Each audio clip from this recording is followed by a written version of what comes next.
Meanwhile, everybody talking about James Comey's book in Washington this morning? Oh, sure. I have to say, I haven't seen a copy of it. I may be the only person in America who hasn't. The New York Times has it on the front page, and the Washington Post has it. And what strikes me is how little new there is in the book. We get a lot of opinions, very unpleasant opinions of the president by James Comey, but in terms of hard facts, people are talking about bombshells. There are none. Basically, everything that he said in terms of the facts of what the president did, he already has testified before a congressional committee. And in fact, at one point he says, while he thinks the president's behavior may have been unethical, it may not have been illegal. The other thing that surprises me, frankly, is how bitchy the book is.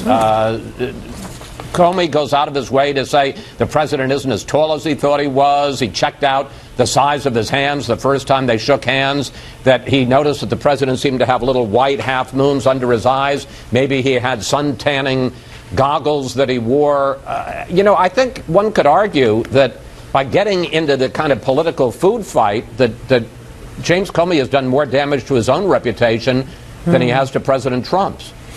Perhaps all just to sell more books, Chris, but one